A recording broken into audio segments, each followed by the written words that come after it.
Hi, I'm Emma Thompson, and this is the story of how an abandoned farm turned me from the family disappointment into someone my greedy relatives couldn't ignore.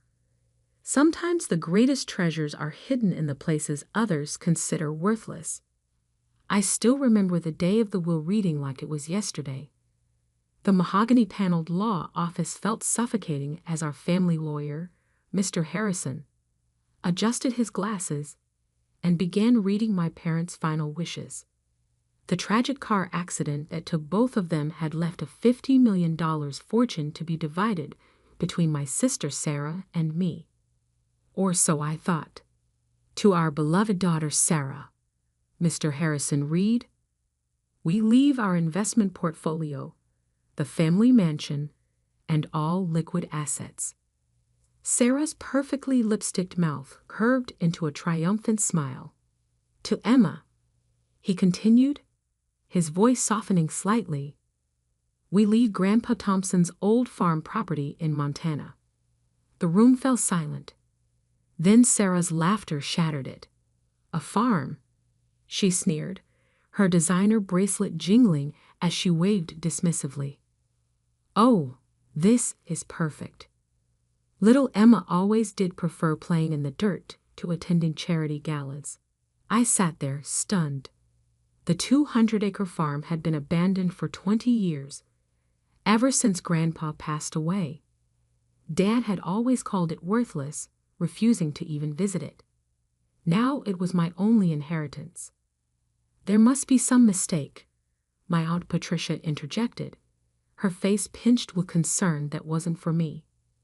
Richard and Margaret would never leave their daughter with just dirt. Mr. Harrison shook his head. "The will is quite clear.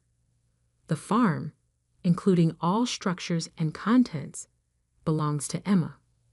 Sarah stood up, smoothing her channel dress. "Well, sis, enjoy your barns and chickens. I've got a portfolio to manage."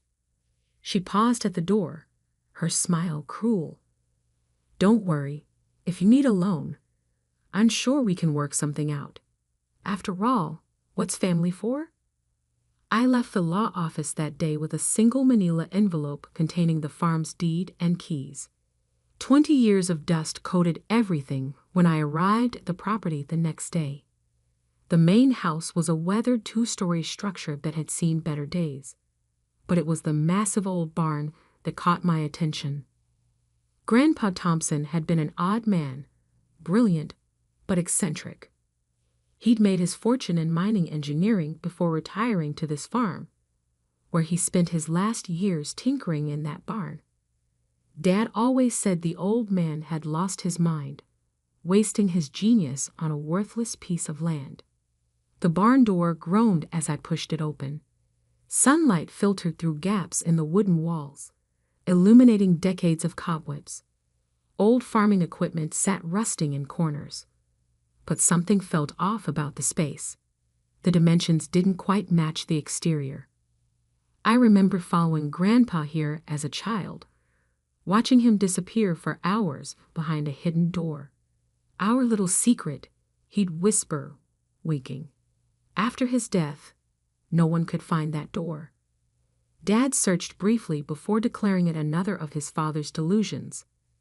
But I remembered. 3 taps on the north wall, then pushed the 4th board from the bottom. My hands trembled as I followed the long-forgotten pattern. Click. A section of wall swung inward, revealing a staircase descending into darkness. My phone's flashlight illuminated the way down to a massive underground room. What I saw inside made my heart stop. Covering the walls were detailed geological surveys, mining charts, and chemical analyses. In the center sat a sophisticated testing lab, preserved under dust covers. But it was the safe in the corner that changed everything. The combination was my birthday. Grandpa never forgot it, even in his final days. Inside, I found a leather-bound journal and a USB drive. The journal's first page read, "To Emma, the only one who ever bothered to listen." As I read through his meticulous notes, tears filled my eyes. Grandpa hadn't lost his mind. He'd made a discovery that would reshape the entire mining industry. The worthless farm sat on top of one of the largest rare earth element deposits in North America. He developed a revolutionary extraction process that was both efficient and environmentally friendly. The USB drive contained detailed patents, already filed, but never activated. Grandpa had been waiting for the right moment, and the right person, to bring his discovery to life. My hands shook as I realized what this meant. The farm wasn't worthless. It was worth billions. But I knew that if my family found out, they'd try to take it from me. Sarah would hire the best lawyers, claim I wasn't competent to handle such a discovery. I needed to move carefully, protect myself before anyone realized what Grandpa had left me. I spent that night in the old house, reading through every page of his journal. In the morning, I made 3 calls to a patent lawyer, a mining engineer, and an investment banker I'd befriended during my own quiet years working in finance, a career my family had dismissed as modest. "Keep this absolutely confidential," I told each of them. "I'm about to show you something that will change everything." Over the next 6 months, I worked in secret. While Sarah posted photos of her luxury vacations and charity galas, I assembled a team of the industry's best minds. The old barn became our command center, its hidden lab modernized with cutting-edge equipment. "These patents are revolutionary," Dr. Chen, our lead engineer, explained during one late-night session. "Your grandfather's extraction process could make rare earth mining both profitable and environmentally sustainable. Do you realize what this means?" I did. With the growing demand for rare earth elements in everything from smartphones to electric vehicles, we were sitting on a gold mine.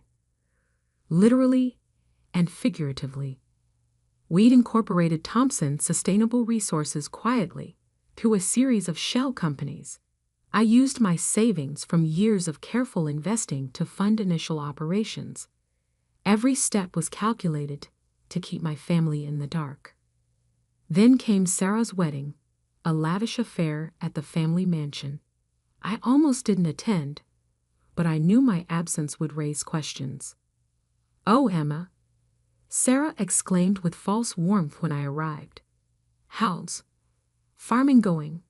Her new husband, a hedge fund manager, snickered. "It's quite educational," I replied mildly. "Actually, I've been meaning to ask, how's the tech sector of your portfolio performing?" Sarah's smile faltered slightly. "Why? Just curious. I heard rare earth element shortages are causing problems for manufacturers. Must be affecting stock prices." "I haven't checked recently," she admitted, clearly uncomfortable with her lack of knowledge. "You should look into it," I suggested, hiding my smile behind a champagne glass. The next morning, while Sarah jetted off to her honeymoon in the Maldives, we broke ground on our first extraction facility. By the time she returned 3 weeks later, Thompson Sustainable Resources had already secured contracts with 3 major tech manufacturers. The story broke in the Wall Street Journal. "Revolutionary mining company disrupts rare earth market." My phone exploded with calls from family members as our company's value soared past $1 billion in its first public trading day. "Emma," Sarah's voice was shrill when she finally reached me. "Why didn't you tell us? We're family." "Are we?" I asked quietly. I thought I was just the girl who got dirt for her inheritance. The next few weeks were chaos. Sarah and Aunt Patricia tried to claim that Grandpa's patents should have been part of the family estate. Their lawyers argued that I had concealed valuable assets. But Grandpa had planned everything perfectly. His will explicitly stated that a halal contents of the farm, including any intellectual property developed there, belonged to me. The hidden lab's existence proved he developed everything on the farm property. The final showdown came at an emergency family meeting called by Aunt Patricia. They all sat around the massive dining table in the mansion, the same table where they'd once mocked my modest career choices. "You have to understand," Sarah pleaded, her designer bracelets clinking nervously. "Dad would have wanted the family to share in this." I pulled out Grandpa's journal, opening to a marked page. "Dear Emma," I read aloud, "I'm leaving you this farm because you're the only one who saw its value beyond dollar signs. Your father and sister chase wealth, but you chased knowledge. That's why you'll succeed where they failed." The room fell silent. "You know what the difference is between us, Sarah?" I continued, closing the journal. "When you got the family fortune, I congratulated you. When I built something of my own, you tried to take it. We can work something out," she began, but I cut her off. "Actually, we can't, but I will give you some free advice. Invest in sustainable technology. Thompson Sustainable Resources is about to announce a major expansion." As I walked out of the mansion, Aunt Patricia called after me. "Your parents would be ashamed of how selfish you're being." I turned back one last time. "No, they'd be ashamed. They never saw what Grandpa saw in me. But that's their loss. Just like this company is your loss." Today, Thompson Sustainable Resources is valued at $12 billion. We're revolutionizing the mining industry while protecting the environment. The old farm has become a state-of-the-art research facility, though I kept the barn exactly as Grandpa left it, secret room and all. Sarah still tries to reconcile occasionally, usually when she needs something. Last month, she called about investing in our latest venture. I had my assistant direct her to our public investor relations line. The family mansion was recently put up for sale. Sarah's risky investments and lavish lifestyle had finally caught up with her. I bought it through a shell company and turned it into a science education center for underprivileged kids. Yesterday, I received an invitation to speak at my old high school's graduation ceremony. The topic? Finding value in unexpected places. I accepted immediately, already planning my speech. After all, sometimes the greatest fortune isn't what you're given, but what you discover when everyone else has stopped looking. As for the old farm, I still live in Grandpa's house, though I've renovated it thoughtfully. Every morning, I walk to the barn and tap that secret panel, remembering the man who saw past appearances to true value, both in the land and in me. They say success is the best revenge, but I've learned it's not about revenge at all. It's about proving that true worth isn't in what you inherit, but in what you create. And sometimes, the most valuable inheritance isn't money, it's the wisdom to see what others miss.